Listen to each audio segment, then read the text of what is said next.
Okay, I think we're ready to get started. I think it's 9 o'clock. Welcome to the Delta Science Program, Interior Delta Flows and Related Stressors Workshop. I'm Sam Harader. I'm a program manager with the Delta Science Program. A few quick logistics first. If you, turn off your cell phones if you can remember to do that. And I hope I've got mine off too. If you haven't been in this building before, the restrooms are on this floor. You need one of those little keys up there. And the women's restroom is right down the hall here. The men's is across the mezzanine. And make sure you bring the keys back so we don't run out by the end of the day. I am going to hand it off to Peter Goodwin now to do some opening remarks and introduce the panel, and then I'll come back with a few other comments later. So, Peter. Oh, you have to press the red button. Sure. Okay, thank you, Sam. And for the panelists, you have to have the red button down when you're talking, if you didn't pick that up. Well, good morning and welcome to the State Board Workshop on Interior Delta Flows and Related Stressors. As Sam said, I'm Peter Goodwin, the lead scientist, and I have the pleasure of serving with the Delta Science Program. So on behalf of the Delta Science Program, we are very pleased to be conducting this important workshop. I would particularly like to thank and acknowledge Sam Harader from the Delta Science Program, Diane Riddle, Matt Holland, Rich Sikowski, and Les Grober from the State Board, who've been planning this workshop for many months. And this is one of the mechanisms described in the Delta Science Plan, which was completed in December 2013 and was intended to strengthen, organize, and communicate science to provide relevant, credible, and legitimate decision support for policy and management actions. And this is one of the parts of the philosophy behind the title of the report, One Delta, One Science. The Delta Science Plan also emphasizes the critical need for synthesis activities, which was identified in the 2012 National Research Council's report on Bay Delta water and environmental management. Today's workshop is one of the synthesis mechanisms developed by the science community and is reflected in the plan. It's described in detail in the appendix to the Delta Science Plan. The preparation of these workshops does differ substantially from workshops that have been conducted in the past. First of all, the Delta Science Program uses a planning committee that represents diverse interests and disciplines. This committee has the responsibility of setting bounds on the review materials. It develops the draft charge, a list of possible presenters, and makes nominations for the scientific panel members. The lead scientist then has the final responsibility for the charge and selection of the panel members. This panel has been given time to review the materials, and there has been considerable interaction between the panel chair on what the panel would like to hear over the next 2 days. As part of everything else in the science plan, we plan to evaluate the effectiveness of these types of workshops at the end of this year, and we look forward to everyone's feedback. This workshop is also the third in a series of focus workshops following up on the workshops conducted by the State Board and facilitated by Dr. Brock Berenstein in the late summer and fall of 2012.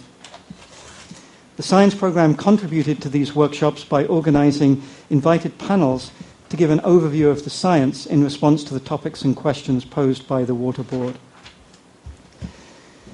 These workshops raised important disagreements and uncertainties in the science, and the Delta Science Program worked with the board staff since that time to develop the concepts of these second series of workshops as a way to bring clarity to what we know, what are the main areas of legitimate disagreement, and what might happen in the future. This proposed approach focuses much more narrowly on a few of the key topics of concerns, and the idea is that panels of these independent science experts sitting across the table from me will summarize their findings about the most compelling scientific evidence and their recommendations for how the board might address these issues. The prior workshops in the series included fish predation on Central Valley salmonids, held jointly by the California Department of Fish and Wildlife and the National Marine Fisheries Service in July of 2013. The second workshop was the delta outflows and related stressors organized by the State Board and the Science Program in February of this year. Today's workshop focuses more narrowly on the issues of interior delta flows and some of the many factors that mediate ecosystem benefits of the delta flow management. As Diane Riddle will explain in a moment, this is one part of the State Board's process to review and update their Bay Delta water quality and flow objectives based on the best available science. We all understand that the delta is an extremely complex system, and our mandate is to meet the co-equal goals of providing a more reliable water supply while protecting the delta ecosystem and respecting the unique values and culture of the delta as place. As Dr. Denise Reed said, as a member of the recent full low-flow salinity habitat studies review panel, she started out her summary by saying, "This is difficult." Yes, it's difficult, but not impossible. And science should not be used as an excuse for inaction. And the reality is we do know a lot, as you'll be hearing over the next 2 days. But the challenge is to refine this common body of knowledge. What do we know? Where is the legitimate disagreement? And how do we address these disagreements? In short, how do we manage uncertainty or its inverse risk? So on behalf of the Delta Science Program, we would like to thank the State Board for their support and the many agency and stakeholder representatives that have helped over the last few months in the planning of this workshop.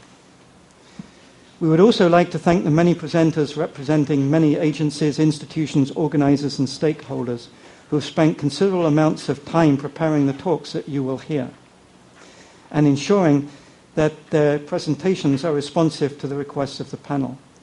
And this is particularly important because of the pressures of the drought. Most staff people are totally overwhelmed, and yet they have made this workshop a priority.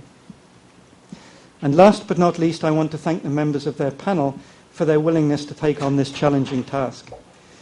We were able to time this workshop for the worst possible time in the academic year, but we did compensate for this with the huge amounts of review materials that we gave you. Good job. But seriously, the reason for this time frame is to help the State Board. They are under an extremely tight timeline, and we truly appreciate the willingness of the panel to serve on this.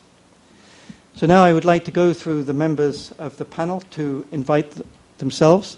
Unfortunately, Dr. Rose had plane trouble, as I experienced also yesterday, so he will be joining us as soon as he arrives in a couple of hours. But perhaps we could start with Dr. Fabrizio and work our way along the line. If you'd like to introduce yourselves and your institution and your particular area of expertise. Thank you, Peter. This is not working. Thank you, Peter. Whoops. You get used to the red button after a while. It stays down, yeah. Hello. Okay, is it working? Yeah. Yes, thank you. Okay, good morning.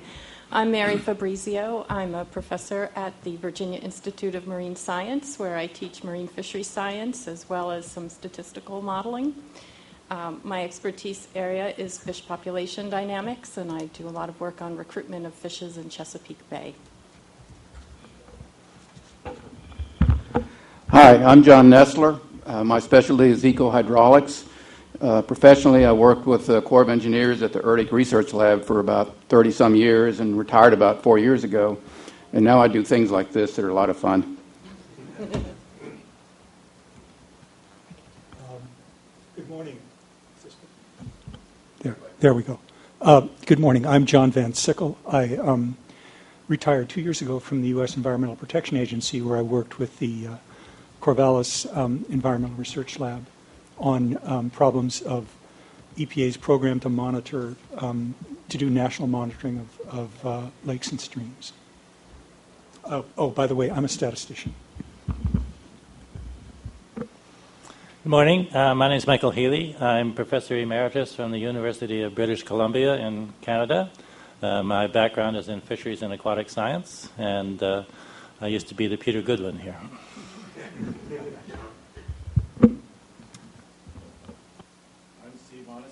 I'm a professor of civil environmental engineering at Stanford University.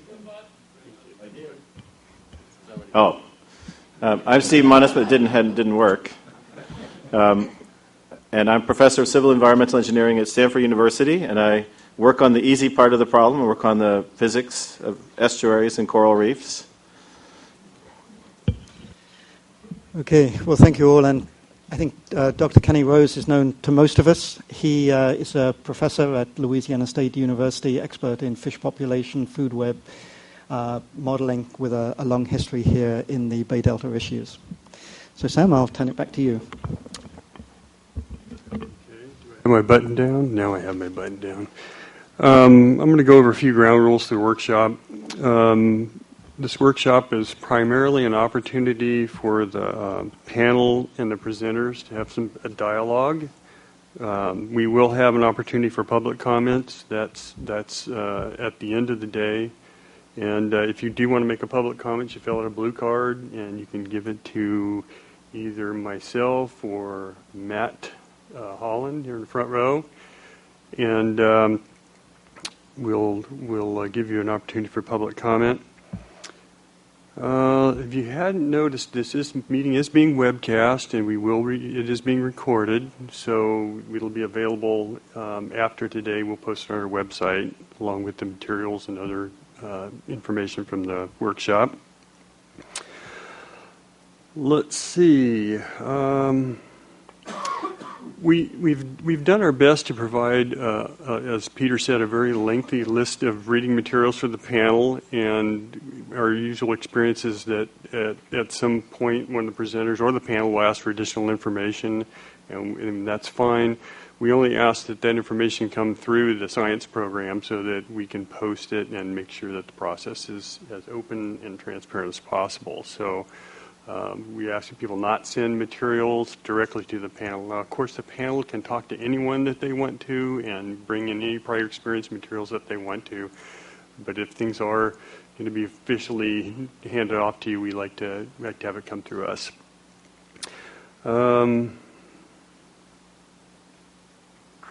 I think that's about it. I'm going to act as timekeeper today. When we get to the parts in the presentations where there's opportunity for discussion, I'm going to let the chair, Dr. Monosmith, lead that discussion.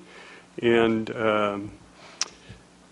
I'm going to try to keep people on schedule. We're generally going to have a series of presentations this morning and throughout the workshop, and try to leave time for questions and from the panel after each presentation.